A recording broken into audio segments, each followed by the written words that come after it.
5 जून, 5 जून हम लोग क्या सेलिब्रेट करते हैं, जरा कमेंट बॉक्स में बताएंगे।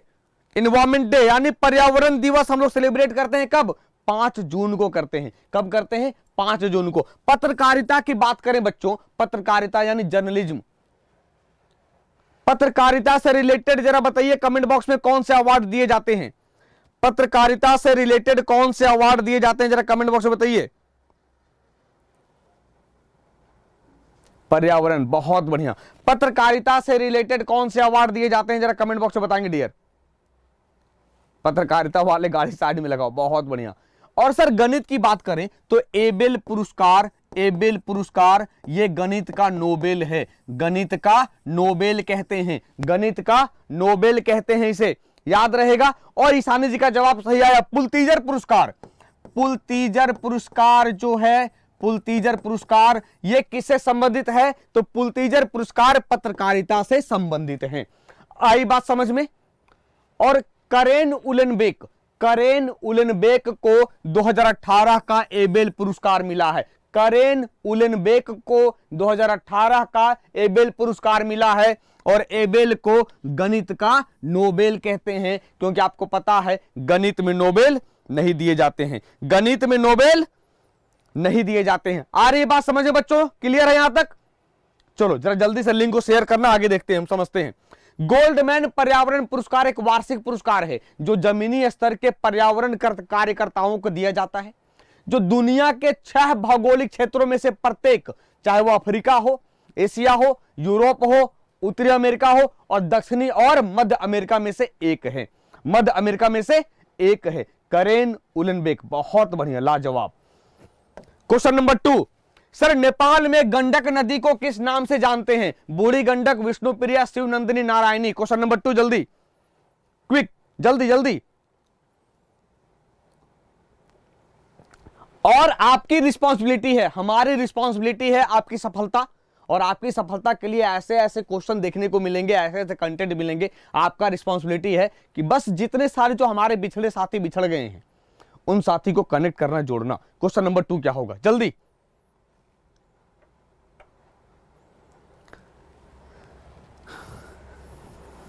नारायणी, बहुत बढ़िया। बूढ़ी गंडक, जितने लोग नारायणी वाले हैं, जितने लोग नारायणी वाले हैं सबका राइट है, बाकी बस सबका चालान कटा है, बाकी बस सबका चालान कटा है। यानी नेपाल में गंडक नदी को हम नारायणी नदी कहते हैं, नेपाल में गंडक नदी को नारायणी नदी कहते हैं, ना कि बूढ़ी गंडक कहते हैं। आ रही बात समझ में? एक जरा सा और क्वेश्चन देंगे बच्चों कि पशुपतिनाथ मंदिर, पशुपतिनाथ मंदिर, पशुपतिनाथ मंदिर टेम्पल जो है, पशुपतिनाथ टेम्पल नेपाल के किस शहर में है? पशुपतिनाथ टेम्पल नेपाल के किस शहर में है, जरा जल्दी बताएंगे। I am new here. भैया मोटिवेशनल जो भी हो चैनल को सब्सक्राइब कर लेना, ताकि कमेंट बॉक्स में आपके जितने भी वीडियो हैं वो पहुंचे, ठीक है, नोटिफिकेशन पहुंचे। चलो जल्दी बताओ। नेपाल में पशुपतिनाथ मंदिर है, कहां पर है? कहां पे है पशुपतिनाथ मंदिर? वो तो बढ़िया है, नेपाल में है ही, काठमांडू, बहुत बढ़िया, काठमांडू, बहुत बढ़िया। और बूढ़ी गंडक बिहार में कहते हैं इसको, पश्चिमी चंपारण में बूढ़ी गंडक कहते हैं। देखो सर, गंडक नदी जिसे नारायणी के नाम से जाना जाता है, कहां? नेपाल में, नेपाल में। और नेपाल की प्रमुख नदियों में से एक है। एक और क्वेश्चन बनेगा आपके कि भारत में गंगा की एक बाएं तट की सहायक नदी है, बाएं तट की सहायक नदी है। कमेंट बॉक्स में जरा बताएंगे कि गंगा में दक्षिण पठार से यानी साउदर्न प्लेट्यू से मिलने वाली एकमात्र नदी, गंगा की एकमात्र सहायक नदी जो दक्षिण पठार से मिलती है, उसका नाम क्या है? गंगा की एकमात्र नदी जो दक्षिण पठार से कहां मिलती है? गंगा में मिलती है, उसकी सहायक नदी का नाम क्या है? अरुण कुमार जी धन्यवाद। बिहार का शोक कोसी को कहते हैं बच्चा। चलो जल्दी बताओ, क्वेश्चन क्या पूछा मैंने? सोन, बहुत बढ़िया, सोन, बहुत बढ़िया, बहुत बढ़िया। अमरकंटक से निकलती है, अमरकंटक से निकलती है और पटना के पास सोन मिलती है कहां? गंगा में। और दक्षिण पठार से एकमात्र नदी मिलने वाली, यानी सोचो उल्टा बहती है, ये उल्टा बहते हुए गंगा में मिलती है पटना के पास। आ गया मजा ना? कितने सारे क्वेश्चन देखे। क्वेश्चन नंबर 3 की बात करते हैं।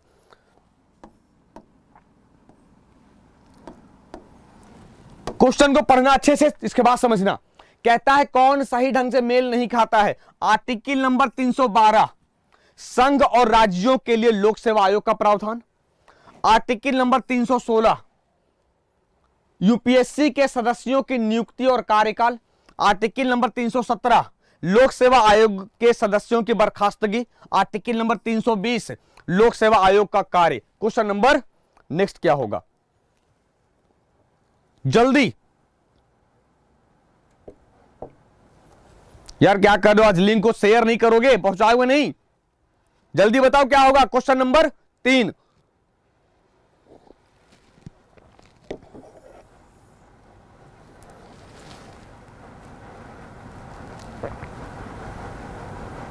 जल्दी बताओ, जल्दी जल्दी जल्दी। देखो कहता है सर कौन मेल नहीं खाता है। एक चीज समझना पड़ेगा हमें, ये मेल नहीं खाएगा। 312 जो है वो ऑल इंडिया सर्विसेज है। 312 की बात करेंगे डियर, तो 312 क्या पता है? 312 की बात करेंगे, ये है all India services. All India services है, ऑल इंडिया सर्विसेज है। और राज्यसभा को एकमात्र अधिकार है, राज्यसभा को एकमात्र अधिकार है केवल 312 पे चर्चा करने की, कानून बनाने की। जबकि क्वेश्चन क्या कहा था? क्वेश्चन कहा है ये वाले बच्चों, क्वेश्चन पूछा गया, क्वेश्चन पूछा कि राज्यों के लिए लोक सेवा आयोग का प्रावधान, ये हो जाएगा आर्टिकल नंबर 315। ये क्या होगा? Article number 315। जबकि 312 क्या होगा? ऑल इंडिया सर्विसेज होगा। 312 क्या होगा? ऑल इंडिया सर्विसेज होगा। आ रही बात समझ में?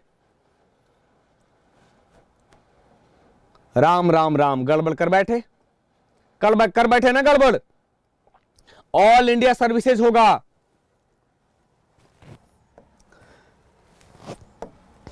यानी संघ और राज्यों के लिए लोक सेवा आयोग का प्रावधान अनुच्छेद 315 में है, 312 में ऑल इंडिया सर्विसेज है, 312 में ऑल इंडिया सर्विसेज है। क्लियर है? आई बात समझ में यहां तक? हाँ, टोन से भी मिलती है मधु जी, बहुत बढ़िया। सर क्वेश्चन नंबर 4 कहता है कि भारत में सबसे कम लिंगानुपात वाला केंद्र शासित प्रदेश कौन सा है? दादर नगर हवेली, दमन दीव, चंडीगढ़ या दिल्ली?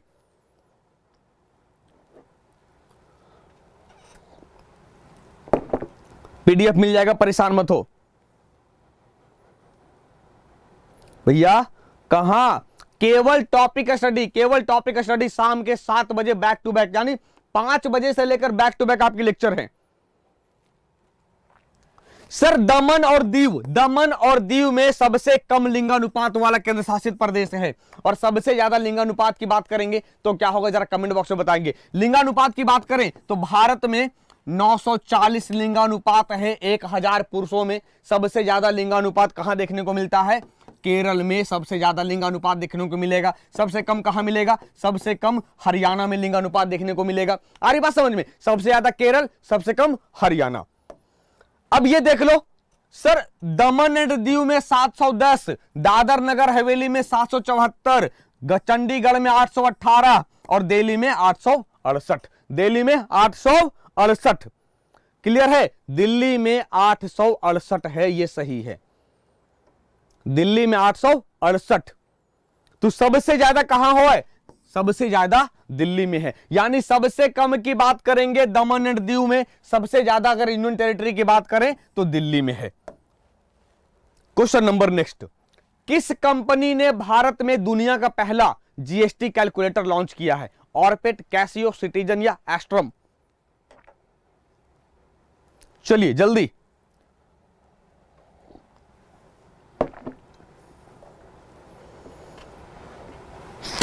नौ 940 43 नहीं, सुधार लेना। 940 है, 943 नहीं।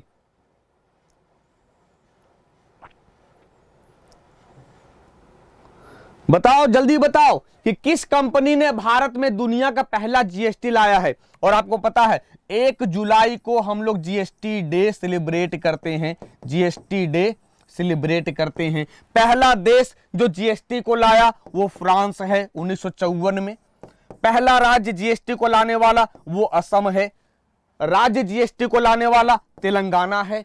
सबसे लास्ट जीएसटी को लाने वाला जम्मू एंड कश्मीर है। कितने सारे क्वेश्चन बनेंगे यार, कितने सारे क्वेश्चन बनेंगे। जीएसटी का रेट की बात करेंगे 0, 5, 12, 18, 28 है। कितने सारे क्वेश्चन बनेंगे, देख रहे हो। मजा आ रहा है ना? अगर मजा आ रहा है तो कमेंट बॉक्स में जरा सा लिख दो यार। सर बिल्कुल। और पता है ये क्वेश्चन मैंने कैसे सोचा, मैं आपको बताऊं। मैं एक पुराना अखबार कल पलट रहा था, जब क्लास लेके गया यहाँ 11:30 बजे, 11 साढ़े 11, तो पुराना अखबार पलट रहा था लगभग फरवरी 2019 के। तो उसमें देखा कि दुनिया का पहला जीएसटी कैलकुलेटर कैसियो लॉन्च करेगा, कैसियो लॉन्च करेगा। तब मुझे लगा कि क्यों ना ये क्वेश्चन मैं आपके बच्चों, अपने बच्चों के सामने लाकर रख दूं, ताकि उन्हें भी लगे यार पहली बार क्वेश्चन देखा जाए। पहले पढ़ाया होगा मुझे पता है। यानी कैसियो, कैसियो किस देश की कंपनी है, जरा कमेंट बॉक्स में बताएंगे। कितने सारे क्वेश्चन निकल कर आए। अगर पसंद आ गया लाइक जरा मारो। अच्छा, किस देश की कंपनी है, किस देश की कंपनी है। हम कहीं से भी सीख सकते हैं यार इसे।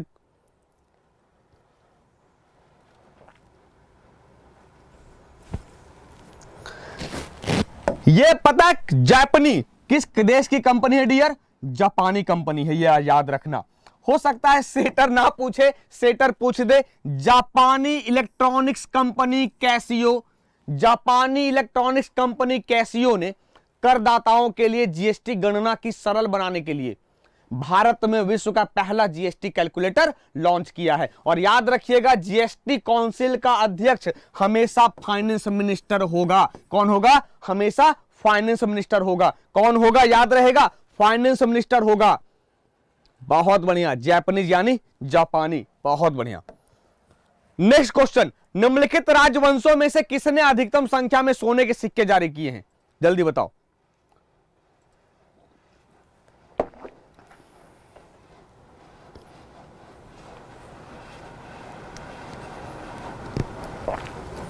जल्दी जल्दी, निम्नलिखित राजवंशों में से किसने अधिकतम संख्या में शीशे के सिक्के जारी किए हैं? हाँ, बहुत बढ़िया अरिंदम जी कि ड्यूल जीएसटी सिस्टम हमने कनाडा से लाया है। लाजवाब, यही तो चाहिए मुझे कि कुछ एडिशनल फैक्ट मिल जाए, मैं तपाक से नाम ले लूं आपका। 33 लोग होते हैं कमिटी में। Indo Greek Gupta, Indo Greek Gupta, क्या होगा जवाब? लग रहा है कि आप मतलब आर अश्विन का जो गूगली है या दूसरा, उसमें फंस चुके हो। शीशे के सिक्के की बात किया, आपके जवाब होंगे कोई नहीं। सर सिक्के की कहानी है, आज मैं कॉन्सेप्ट के साथ दूंगा। अगर वो समझ में आएगा तो लिंक को शेयर करना और लाइक करना।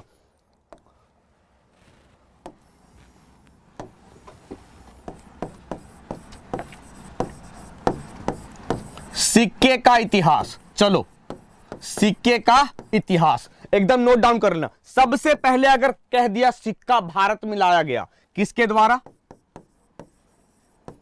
इंडो ग्रीक के द्वारा सबसे पहले लाया गया। अगर क्वेश्चन कहेगा कि भैया सोने के सिक्के सबसे पहले किसने लाए, एकदम इंडो ग्रीक ने लाया। किसने लाया? इंडो ग्रीक ने, नो डाउट, पहला क्वेश्चन। दूसरा क्वेश्चन, अगर शासक की बात करता है कि कौन सा पहला शासक था जिसने सोने के सिक्के चलाए? वीम कड़फिसेस, जो कुषाण वंश का शासक है, जो कुषाण राजवंश का शासक है। अगर क्वेश्चन कहता है कि सबसे ज्यादा मात्रा में सोने के सिक्के चलाए गए, तब कह देंगे हम गुप्ता डायनेस्टी, तब कह देंगे गुप्ता डायनेस्टी। लेकिन कहोगे सर आप तो पूछे शीशा का सिक्का, तो यह जवाब निकल कर आया कहां? बिल्कुल, और क्वेश्चन नंबर 4, शीशे के सिक्के चलाए गए पहली बार सातवाहन वंश में। सातवाहन वंश में, जिसका संस्थापक कौन था? सीमुक था। जिसका संस्थापक कौन था? सीमुक था। अब अगर सिक्के वाले क्वेश्चन को गलती करते हो तो हमारी रिस्पॉन्सिबिलिटी नहीं है, वो होल सोल आप जिम्मेदार हो, होल सोल आप जिम्मेदार हो।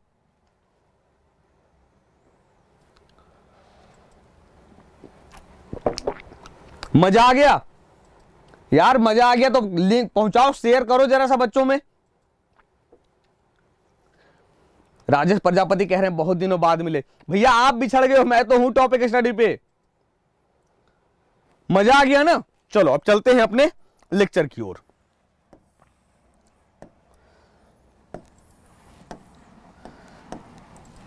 देखो सर, पाई दिवस विश्व भर में कब मनाया जाता है? 14 फरवरी, 14 मार्च, 14 अप्रैल, 14 नवंबर। पाई दिवस विश्व भर में कब मनाते हैं?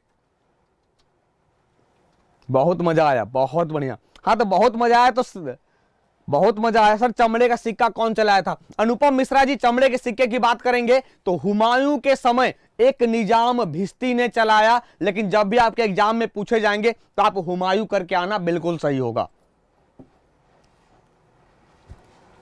चलो बताओ क्या होगा?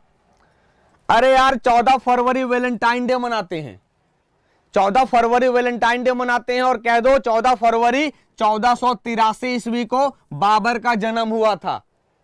14 फरवरी को वैलेंटाइन डे मनाते हैं, पाई दिवस नहीं। 14 मार्च को पाई दिवस मनाते हैं, 14 मार्च को पाई दिवस मनाते हैं। और 14 नवंबर की बात करेंगे तो बच्चों का दिन है, और डायबिटीज डे भी, डायबिटीज अवेयरनेस कहते हैं हम, नहीं याद रहेगा? तो 14 मार्च को पाई दिवस मनाया जाता है। कब मनाया जाता है? 14 मार्च को मनाया जाता है। 14 फरवरी याद होगा आपको, पता है मुझे, 14 फरवरी याद होगा आपको, वो कैसे भूलेंगे? नहीं वो कैसे भूलेंगे?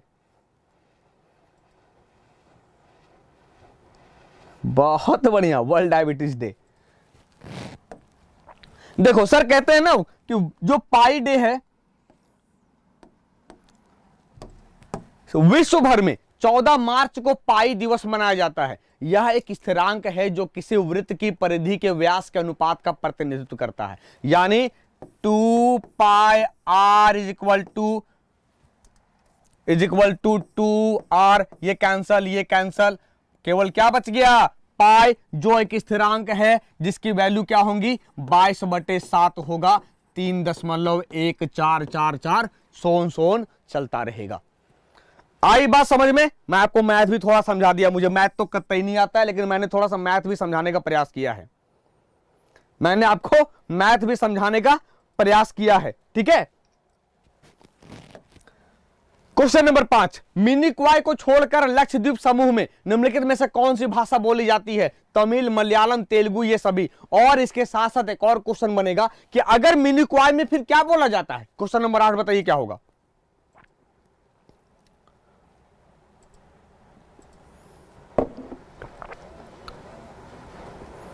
जल्दी।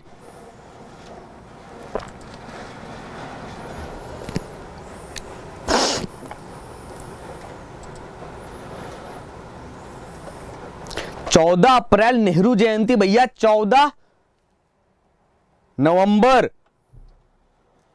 तेलुगु, तमिल। बहुत बढ़िया, मैंने सबका चालान काटा है इस क्वेश्चन में।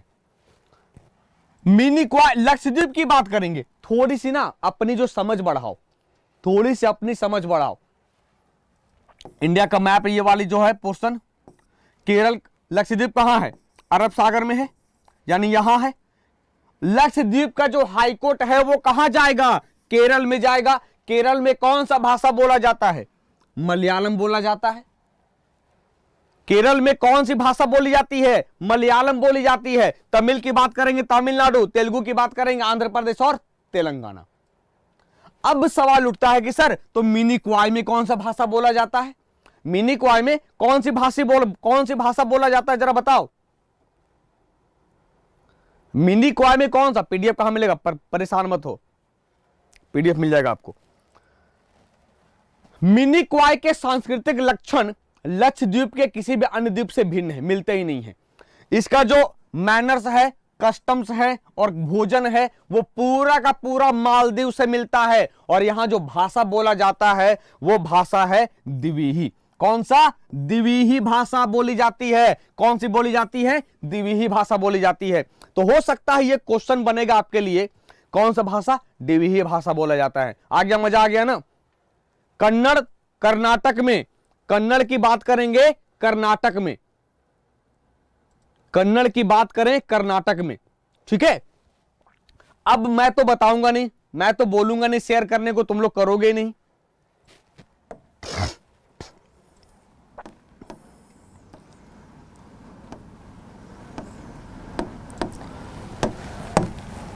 अब तक आप पढ़ते थे 8 डिग्री चैनल, अब तक आप पढ़ते थे 9 डिग्री चैनल, अब तक आप पढ़ते थे 10 डिग्री चैनल, अब आप पढ़ोगे 11 डिग्री चैनल।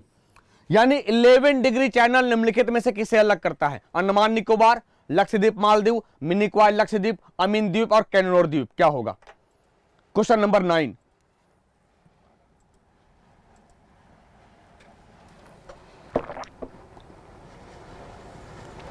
ये नहीं मालूम था तो साधना गुप्ता जी इसीलिए कहते हैं कि केवल और केवल टॉपिक स्टडी, बाकी बात नए क्वेश्चन आपको कहीं देखने को नहीं मिलेंगे। सब जितने हैं मैं दावे के साथ कहता हूं भैया घिसा पीटा पढ़ाते हैं, लेकिन नया क्वेश्चन देखना है तो बिल्कुल 7 से 8 प्राइम शो है, जुड़िए और मजा उठाइए, सिलेक्शन ले जाइए। यानी क्या होगा कि सर ये 8 degree channel Andaman Nicobar, 9 degree channel Lakshadweep Maldives, यही तो है। आइए समझाते हैं। आपका जो क्वेश्चन है 11 डिग्री चैनल, ये अमीन द्वीप और कैनोर द्वीप के बीच में है, अमीन द्वीप और कैनोर द्वीप के बीच में है, यानी option number 4 is right. Sir 8 degree channel Lakshadweep और मालदीव, 8 डिग्री चैनल लक्षद्वीप और मालदीव, 9 डिग्री चैनल मिनिकॉय और लक्षद्वीप, 9 डिग्री चैनल, आ रही बात समझ में? 9 डिग्री चैनल मिनिकॉय और लक्षद्वीप, 10 डिग्री चैनल अंडमान और निकोबार और 11 डिग्री चैनल अमीन द्वीप और कैनोर द्वीप। याद कर लेना, इट्स वेरी वेरी इंपॉर्टेंट, भूलोगे नहीं, ठीक है। क्वेश्चन नंबर 10, और ये जितने सारे क्वेश्चन देख रहे हैं सब 2016 में रेलवे के मेंस में पूछा गया है, सब रेलवे के मेंस में पूछा गया। ढूंढ ढूंढ के क्वेश्चन निकालना पड़ता है आपके लिए। यानी कौन चुनाव आयोग का कार्य नहीं है? अलॉटमेंट ऑफ सिंबल्स, चुनाव चिन्ह का आवंटन या बंटवारा, चुनाव की तारीखें तय करना, चुनाव की निष्पक्षता बनाए रखना, चुनाव के लिए उम्मीदवारों का चयन। क्या होगा? Question number 10। मस्त पढ़ाते हो सर आप, भैया धन्यवाद, थैंक यू, सत श्री अकाल। जल्दी बताओ क्या होगा?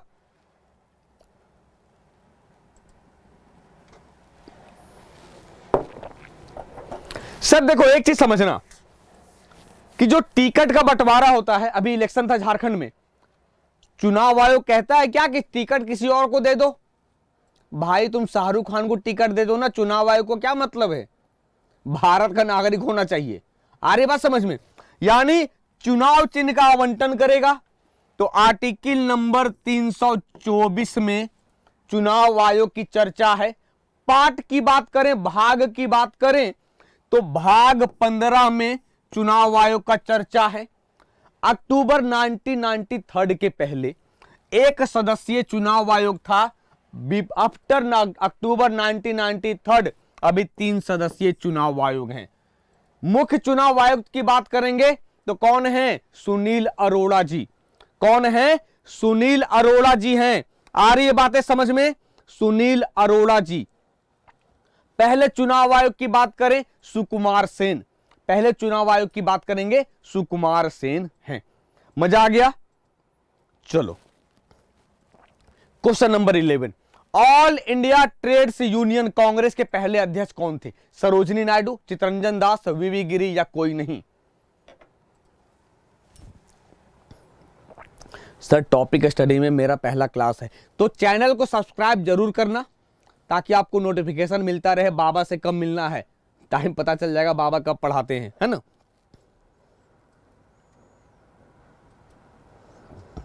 जल्दी बताओ जल्दी।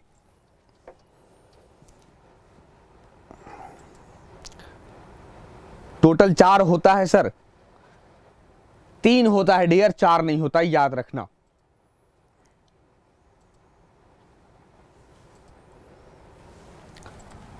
All India Trades Union Congress की बात करेंगे तो अध्यक्ष कौन है? जिनको पता है ना वो बिल्कुल बाबा के गुगली में नहीं फंसेंगे, जिनको पता है वो बाबा के गुगली में फंसेंगे नहीं, मुझे पता है, क्योंकि इनके अध्यक्ष हैं लाला लाजपत राय।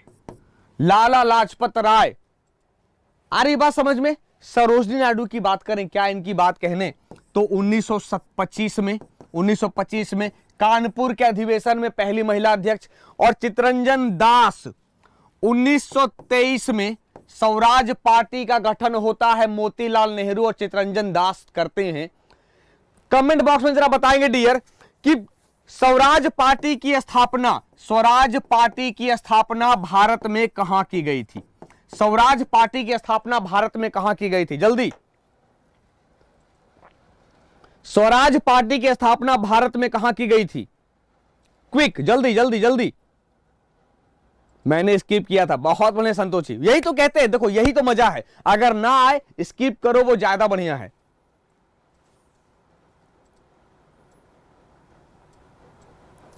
बताओ जल्दी, मैंने क्या पूछा कि स्वराज पार्टी की स्थापना कहां की गई थी?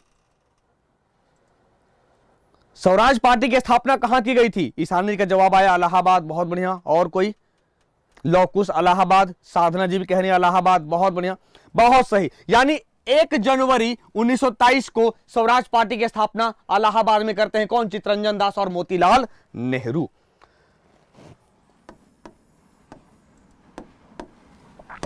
देखो कहते हैं सर AITUC यानी ऑल इंडिया ट्रेड यूनियन, जो कांग्रेस कह दें, उसकी स्थापना 31 अक्टूबर 1920 को NM जोशी और लाला लाजपत राय द्वारा की गई थी, और Akhil Bharatiya trade union Congress के अध्यक्ष कौन थे? लाला लाजपत राय थे। Question number next.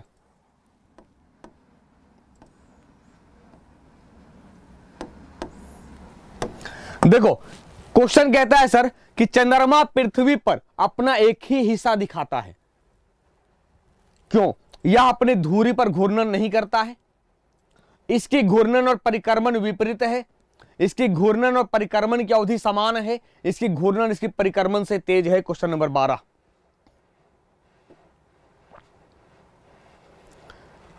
मेरे टेलीग्राम का जो लिंक है GS by Rohit sir, bracket में बाबा बना दियो आप लोग यार, GS बाबा, ठीक है।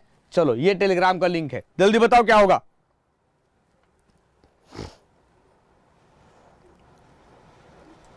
जल्दी जल्दी जल्दी, कितने लोग समान है? संतोष कुमार जी का जवाब दिख जाता है, बहुत बढ़िया। क्यों ना येलो कलर के देते हो ना, बिल्कुल सही सर। इसकी घूर्णन और परिक्रमण की अवधि समान है, इसीलिए हमें हमेशा पीछे का जो भाग है वो दिखता नहीं है, पीछे का भाग दिखता नहीं है, केवल और केवल 57% पार्ट ही दिखाई पड़ता है, 57% भाग ही दिखाई पड़ता है। आ रही बात समझ में? केवल 57% भाग ही दिखाई पड़ता है। देखो सर कहता है चंद्रमा हमेशा पृथ्वी पर एक ही हिस्सा दिखाता है, क्यों? ऐसा इसलिए कि चंद्रमा के घूर्णन की अवधि और पृथ्वी के चारों ओर परिक्रमण की अवधि लगभग समान है, लगभग समान है, एक समान है, इसीलिए, ठीक है। चंद्रमा एक खगोलीय पिंड है जो पृथ्वी की परिक्रमा करता है और पृथ्वी का एकमात्र स्थायी प्राकृतिक उपग्रह है, या सौर मंडल का 5वां सबसे बड़ा प्राकृतिक उपग्रह है। जरा कमेंट बॉक्स में बताएंगे चंद्रमा के अध्ययन को क्या कहते हैं? चंद्रमा के अध्ययन को क्या कहते हैं? जल्दी, चंद्रमा के अध्ययन को क्या कहते हैं? विकास जी कह रहे हैं मेरा नाम नहीं लेते हैं, भैया ले लिया, चलो।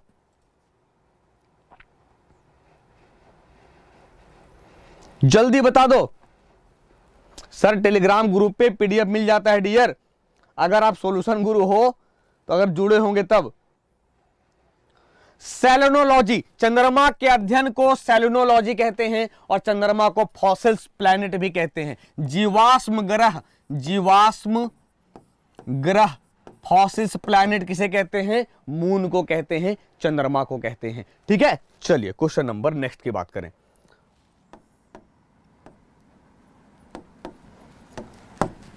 शरीर में कोशिकाओं की असामान्य वृद्धि किस को जाना जाता है? कैंसर के रूप में, या मैलिग्नेंसी के रूप में, या बोथ फर्स्ट एंड सेकंड, या ओनली वन? क्या होगा? क्वेश्चन नंबर 13,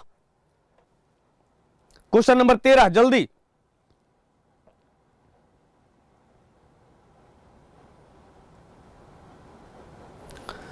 जल्दी बताइए, जल्दी क्या होगा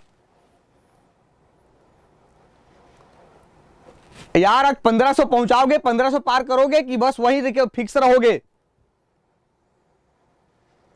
हाँ, हमारे भरोसे है ना, तो बिल्कुल याद रखो, रेगुलर जुड़ो। लेकिन अब पता क्या होता, बाद में जोड़ते हो यार, शुरुआत में जोड़ो। 7 बजे जैसे क्लास शुरू होती है जुड़ जाओ। शरीर में कोशिकाओं की असामान्य वृद्धि को हम बोथ 1 और 2 के रूप में जानते हैं। दोनों होगा, क्या होगा? बोथ होगा। बहुत बढ़िया। कैंसर की बात करेंगे, ट्यूमर है ये। कैंसर के अध्ययन को ऑन्कोलॉजी कहते हैं। ऑन्कोलॉजी, कैंसर के अध्ययन को ऑन्कोलॉजी कहते हैं। एक ट्यूमर है। यानी बच्चों एक बात समझ लो कि शरीर में कोशिकाओं की असामान्य वृद्धि को कैंसर या मलिग्नेंसी के रूप में जाना जाता है। तो हो सकता है आपके आने वाले समय में, या मैं जो गूगली कहते हो ना, गूगली कहने का मतलब है कि मैं आपको वैसा सब कुछ दिखाना चाहता हूं जो आप एग्जाम में गलती ना करो। तो कैंसर हो सकता है आपके ऑप्शन में ना दे, मलिग्नेंसी दे दे, तो घबराना नहीं, गुरु ने आपको बताया है। क्वेश्चन नंबर 14, निम्नलिखित में से कौन भारतीय सिनेमा में पहली भारतीय महिला निर्माता और निर्देशक थी? सोचो, भारतीय सिनेमा में पहली भारतीय महिला निर्माता और निर्देशक, फातिमा बेगम, आलम आरा, देविका रानी, या नरगिस? पीडीएफ कहां मिलेगा? पीडीएफ आपको मिल जाएगा वीडियो के नीचे। और अगर आप टेलीग्राम लिंक, मेरे टेलीग्राम लिंक से जुड़ते हैं, जीएस बाय रोहित सर, या बगैर ब्रैकेट में जीएस बावा लिखा हुआ, तो वहां भी आफ्टर क्लास में पीडीएफ डाल देता हूं। ठीक है, देखिए सॉल्यूशन गुरु कहते हैं जुड़ा हुए हैं। जल्दी बताओ, आज ना अपने टेलीग्राम लिंक वालों को ना हौंकना है। हौंकना समझते हो ना यार? जुड़े तो हो, लगभग 3000 से ऊपर, क्लास आते ही नहीं हो, तो पीडीएफ डालेंगे ही नहीं अब टेलीग्राम पे। क्लास आओ, क्लास सीखो, इसके बाद पीडीएफ का मजा है। जल्दी बताओ क्या होगा? देविका रानी, बहुत बढ़िया। गड़बड़ कर रहे हो यार, आज मजा नहीं आ रहा है, बहुत गड़बड़। और पहले लाइक करो यार, देखो 1600 होने को हैं, और लाइक कितना दिखता है पता है? देखो 800 लाइक है, मतलब 50% लाइक बढ़ाओ। सर, भारतीय महिला निर्माता और निर्देशक की बात करेंगे। पहली फिल्म थी आलम आरा। पहला फिल्म, मूवी, बोलती फिल्म। बोलती फिल्म समझ रहे हो ना? देखो मेरे हमारे होंठ कैसे हिल रहे हैं, बात कर रहे हैं ना। तो पहली बोलती फिल्म आलम आरा। डायरेक्टर फातिमा बेगम थी। देविका रानी की बात करो, नरगिस की बात करें तो पहली अभिनेत्री जिसे राज्यसभा में नॉमिनेट किया गया था, नामित किया गया था। आई बात समझ में? यानी पहली अभिनेत्री जिसे नॉमिनेट किया गया था। और देविका रानी से क्या क्वेश्चन बनेगा? दादा साहब फाल्के अवार्ड पाने वाली पहली महिला या पहली अभिनेत्री देविका रानी है। कितने सारे क्वेश्चन निकल कर आए, कितने सारे क्वेश्चन निकल कर आए, मजा आ गया ना? दादा साहब फाल्के अवार्ड पाने वाली पहली महिला देविका रानी, और नरगिस पहली राज्यसभा में जाने वाली, आलम आरा पहला बोलता फिल्म, फातिमा बेगम पहली डायरेक्टर है। ये फातिमा बेगम देख लो, फातिमा बेगम भारतीय सिनेमा की पहली भारतीय महिला निर्माता और निर्देशक थी, जिन्होंने 1926 में बुलबुल ए प्रस्थान फिल्म का निर्माण और निर्देशन किया था। भैया पहली बार नाम सुने हो, देख लो, बुलबुल ए प्रस्थान। ठीक है, क्वेश्चन नंबर 15, गौतम बुद्ध ने किस स्थान पर अपना पहला उपदेश दिया था? कुशीनगर, ऋषिपत्तन, बोधगया, कोई नहीं। जल्दी सर, आप यहां कब से? भैया मैं तो यहीं हूं, आप कहां हो? जल्दी बताओ क्या होगा। संजय दत्त की मां नरगिस, बहुत बढ़िया।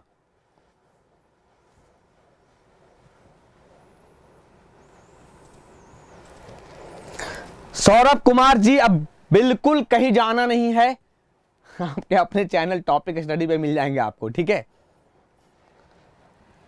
बताओ क्या होगा। बोध गया, बोध गया यानी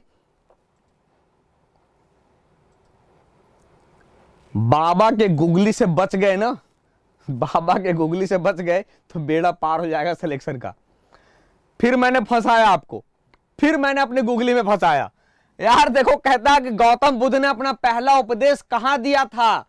सारनाथ में दिया था, आप पढ़े होंगे। सारनाथ में दिया था, पढ़े होंगे। बच्चा, सारनाथ का जो पुराना नाम है, सारनाथ को पूर्व में ऋषि पत्तन के नाम से जानते हैं। किस नाम से जानते हैं? ऋषि पत्तन के नाम से जानते हैं। तो गौतम बुद्ध ने अपना पहला उपदेश कहां दिया? ऋषि पत्तन में दिया। याद रहेगा, कहां दिया? ऋषि पत्तन में दिया, सारनाथ होगा। क्यों नन लगाए हो? क्यों नन लगाए हो? क्या होगा? ऋषि पत्तन होगा। देखना, इसीलिए कहते हैं एनसीईआरटी बुक को फॉलो करिए, एनसीईआरटी बुक को पढ़िए, मजा आ जाएगा। कुशीनगर में गौतम बुद्ध की मृत्यु हुई थी 483 ईसा पूर्व में। बोध गया में गौतम बुद्ध को ज्ञान की प्राप्ति होती है। बोध गया की बात करें तो बोध गया का पुराना नाम क्या था? बोध गया का पुराना नाम क्या पता है? उरुवेला, निरंजना नदी के किनारे। निरंजना नदी के किनारे। आई बात समझ में? क्योंकि अब ऋषि पत्तन कहे या सारनाथ कहे, कोई अंतर नहीं है, कोई अंतर नहीं है, याद रखना। अब भारत में प्रथम महिला विदाउट ऑप्शन। अब तैयार रहिए बिना ऑप्शन का खेलने के लिए। कहते हो ना सर बिना ऑप्शन चाहिए हमें, दिखाएं कितने आपके मेमोरी, कितने आपके 1400 ग्राम है मेमोरी तेज है, और फीमेल में 100 ग्राम कम कर देना, भार दिमाग नहीं। अशोक चक्र पाने वाली पहली महिला, जल्दी क्विक। अशोक चक्र पाने वाली पहली महिला।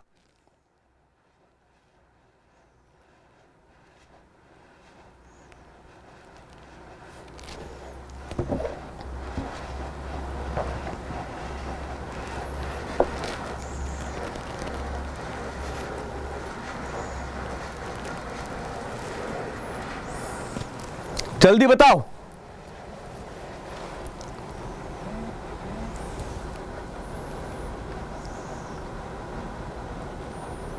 नीरजा भनोट, बहुत बढ़िया।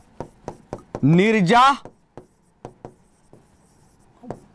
भनोट। और 2016 में नीरजा भनोट पर एक मूवी आई थी। नीरजा भनोट पर एक मूवी आई थी। डायरेक्टर था राम माधवानी। राम माधवानी। यानी क्वेश्चन कैसे पूछे जाएंगे? अशोक चक्र पाने वाली पहली महिला नीरजा भनोट, डायरेक्टर कौन? राम माधवानी। मूवी आई थी 2016 में। मूवी आई थी 2016 में, याद रहेगा?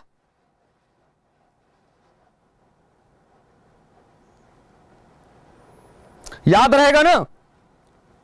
आगे देखो, मिस यूनिवर्स बनने वाली पहली भारतीय महिला, जल्दी क्विक।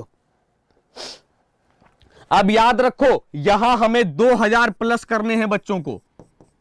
अब इतना आने के पहले लिंक को इतना शेयर कर देना, दबा देना लिंक को, ताकि मतलब बच्चे पता चल जाए कि अपने जीएस गुरु कहां? Unacademy, topic study a part of Unacademy. जल्दी बताओ, जल्दी जल्दी। आज का ज्ञान भी मिलेगा, वेट करिए। अरे यार अभी हिंदी इंग्लिश करोगे, बताओ, बच्चे की जान ले लो भैया। रीता फारिया की बात करें, रीता फारिया की बात करेंगे तो ये मिस वर्ल्ड थी 1966 में। और मिस यूनिवर्स की बात करेंगे सुष्मिता सेन। सुष्मिता सेन, सुष्मिता सेन। दूसरी मिस यूनिवर्स लारा दत्ता। लारा दत्ता। आई बात समझ में? ठीक है, क्लियर है? आगे देखो, भारत रत्न पाने वाली पहली महिला संगीतकार, जल्दी। भारत रत्न पाने वाली पहली महिला संगीतकार या म्यूजिशियन।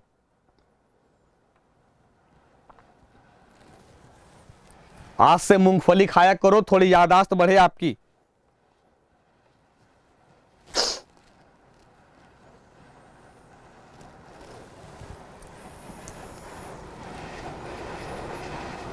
क्या होगा? अभी तक जवाब नहीं आया है। लता मंगेशकर, बहुत बढ़िया। एम सुब्बुलक्ष्मी, एम सुब्बुलक्ष्मी,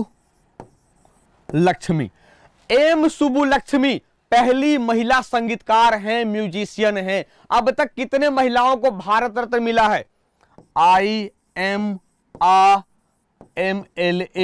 इंदिरा गांधी को पहली बार 1971 में, मदर टेरेसा को 1979 में। आ रही बात समझ में? अरुणा आसफ अली को, फिर एम सुब्बुलक्ष्मी को, इसके बाद लता मंगेशकर को। यानी 1 2 3 4 5, यानी अब तक पांच भारतीय महिला को नोबेल पुरस्कार मिला है। 5 भारतीय महिला को नोबेल पुरस्कार मिला है। याद रहेगा, भूलना मत, पाप लगेगा अगर भूलोगे तो, इतने अच्छा बताने के बाद। अंतरिक्ष में जाने वाली पहली भारतीय महिला,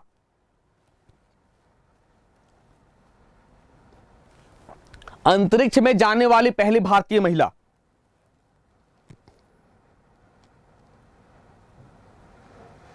हाँ 48/5, बहुत बढ़िया पूजा सोनी जी, अब तक 48 लोगों को मिल चुका है।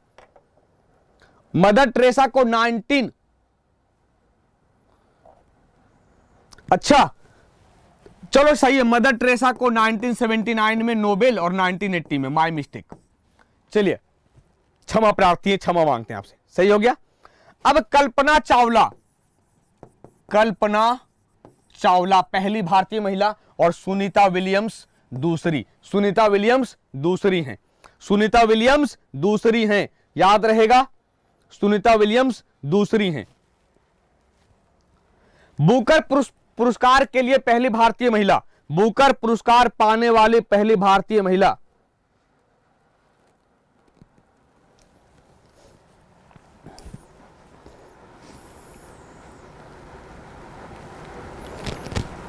चलिए हाँ एनटीपीसी भैया, हम एनटीपीसी नहीं, रेलवे के जितने सारे एग्जाम आने वाले हैं, रेलवे एनटीपीसी क्या, एनटीपीसी, ग्रुप डी, एसएससी, जितने भी जीएस बेस्ड पेपर हैं, बाबा के साथ बने रहना, बाबा आपका बेड़ा जरूर पार करवाएगा। जल्दी बताओ क्या होगा? अरुंधति रॉय भैया, अरुंधति रॉय तो है, जरा बुक का नाम बता दो, अरुंधति रॉय के बुक का नाम बताइए क्या होगा? Arundhati Roy, the God of small things, the God of small things, यानी हिंदी क्या हो गया? मामूली चीजों का देवता, मामूली चीजों का देवता। यानी अरुंधति रॉय को बुकर पुरस्कार मिला है, किस पुस्तक के लिए? The God of small things के लिए। हिंदी की बात करेंगे, मामूली चीजों का देवता, याद रहेगा, मामूली चीजों का देवता। यार अब देखो 1700 प्लस होने को, लाइक कौन करेगा? 700 बच्चे का अंतर। मैं चाहता हूं जितने बच्चे आए कम से कम लाइक तो कर दो यार, एक अंगूठा तो दिखाना है वहां पे। और ये रहा आज का ज्ञान। आप इंतजार कर रहे थे कि सर आज का ज्ञान कब होगा? बिल्कुल, तो आज है 24 दिसंबर, यानी नेशनल कंज्यूमर डे, राष्ट्रीय उपभोक्ता दिवस। चर्चा करते हैं राष्ट्रीय उपभोक्ता दिवस की शुरुआत क्यों की गई, कब की गई, पूरा इतिहास खंगालेंगे। इसी को मिस कर रहे थे, मैं भी मिस कर रहा था। ठीक है, चलिए आइए समझते हैं। सर मॉल जाते हैं इसलिए कहा जाता है भैया बिल ले लेना अपना, क्योंकि जब सामान खराब होगा तो दुकानदार कहेगा आप हमारे यहां से लिए ही नहीं हो, बिल दिखाओ उसके चेहरे पे कि भैया देखो दुकान का नाम लिखा हुआ है, तुम्हारे यहां से लिए हैं। तो भारत में हर साल 24 दिसंबर को राष्ट्रीय उपभोक्ता दिवस मनाते हैं और विश्व उपभोक्ता दिवस मनाते हैं 15 मार्च को। याद रहेगा, विश्व उपभोक्ता दिवस 15 मार्च और राष्ट्रीय उपभोक्ता दिवस 24 दिसंबर। राष्ट्रीय उपभोक्ता दिवस 24 दिसंबर। क्लियर है यहां तक? आई बात समझ में? आगे देखो सर, ऑन दिस डे, इस दिन उपभोक्ता संरक्षण अधिनियम को 1986 में तत्कालीन राष्ट्रपति की मंजूरी मिली। मैं चाहता तो राष्ट्रपति का नाम बता देता, आपके पास रिस्पॉन्सिबिलिटी बनी है कि राष्ट्रपति का कौन थे 1986 में। आप कमेंट बॉक्स में हमें बताएंगे कि उस समय राष्ट्रपति कौन थे और उद्देश्य क्या है।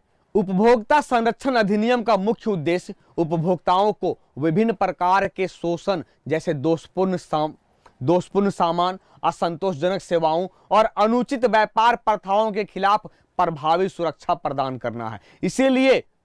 इसीलिए कंज्यूमर कोर्ट बनाए गए हैं। कंज्यूमर कोर्ट जाइए, अगर आपकी गलती नहीं है, दुकानदार का गलती है, तो सारा जो पैसा हर्जाना है वो भरेगा जाकर। ठीक है, आई बात समझे बच्चों यहां तक? तो ये थे आज के लेक्चर आपके। आज की क्लास कैसी लगी आप हमें कमेंट करके जरूर बताइएगा। और अगर अच्छा लगा हो तो यार लाइक करने में कंजूसी का है, पैसा लगता है क्या लाइक करने में? लाइक करने में कंजूसी, शेयर करने में कंजूसी। लाइक करो, शेयर करो और अपने पुराने साथी को जोड़ो, क्योंकि जैसे ही रेलवे की जो डेट अनाउंस होगी ना, बहुत मुश्किल हो जाएगा अपने आप को तैयार करने। ठीक है, चलिए मिलेंगे लेक्चर नंबर यानी रात के 11 बजे जो डिफेंस की क्लास है। तब तक के लिए पीडीएफ को अच्छे से रीड करिए और रेगुलर रिवीजन करिए ताकि आपकी तैयारी बिल्कुल टॉपिक स्टडी के साथ होते रहे। चलिए मिलेंगे नए लेक्चर में, तब तक के लिए अपना और अपनों का ख्याल रखें। धन्यवाद।